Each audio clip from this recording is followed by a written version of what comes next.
Rolando, Aedo, Executive Vice President and Chief Marketing Officer for the Greater Miami Convention and Visitors Bureau. Okay, well, good afternoon, and thank you very much for taking a moment to speak. My pleasure. Thank you for having me. We're here on the first day of World Travel Market 2016. We're here in London. How would you describe the atmosphere here today? Well, World Travel Market is one of the world's premier travel shows, and that's why us as a premier travel destination need to be here communicating with not just the travel trade, but to the travel press. Okay. You know, Miami is such a dynamic city, changing moment by moment, so it's important for us to come out here.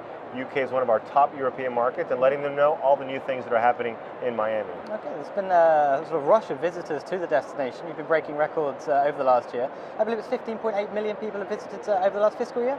It is, you know, and that's part of our challenge, is maintaining that success, breaking records upon records.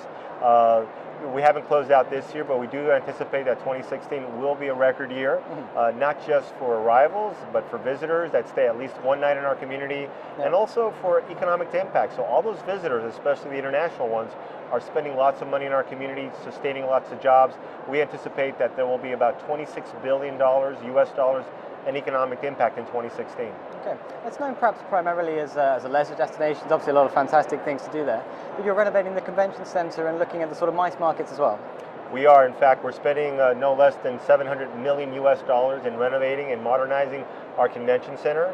We're adding a new ballroom space to it, which is going to make that facility much, much more functional.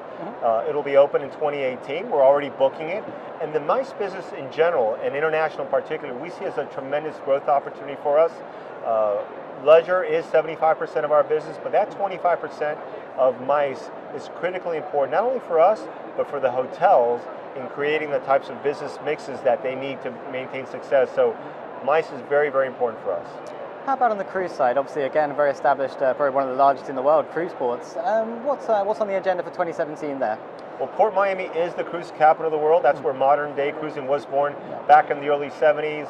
We are home to the corporate headquarters for Royal Caribbean, for Carnival, for all the major cruise lines. In fact, this week, we're Carnival Vista, the largest ship for Carnival, starts sailing out of Port Miami. We just approved the construction of a new $250 million US new terminal for Royal Caribbean. Virgin Cruises, now Virgin Voyages, is going to be sailing in and out of Miami in 2020. We just did a port tunnel that makes it easier to get in and out of our port. So yes, our port, we're not resting on our laurels as cruise capital of the world. We're continuously investing and improving so that more ships call Miami home. And just staying with infrastructure as well, the Brightline project as well as connecting the destination for more people. Well, Brightline is very exciting. For us in the United States, rail isn't as mature as it is in Europe, but the fact that we're going to have an intercity connection between Miami, Fort Lauderdale, Palm Beach, and then Orlando, connecting these two amazing, Miami and Orlando, between us two destinations, we have about 70 million visitors that make it, so this will make it easier to experience both of our destinations. And not just from a leisure perspective, even for the locals such as myself, we spend a lot of time amongst these communities, so we feel it as a major game changer for how people get around, not just visitors, but locals alike. Okay, very interesting. And just a final point, the World Travel Awards has recognized you as the North America's leading sports tourism destination this year. How does it feel to be awarded with accolades like these? Well, we really appreciate the World Travel Awards. In fact, we just established a sports marketing department this past year. I wish they could take all the credit, but it goes back to the fact that for many, many years, Miami, as a big event town, has hosted championships, whether it's in golf, tennis. We just secured the American football, the Super Bowl for 2020 is coming back in 2020. It'll be the 11th time the Super Bowl is being celebrated in Miami.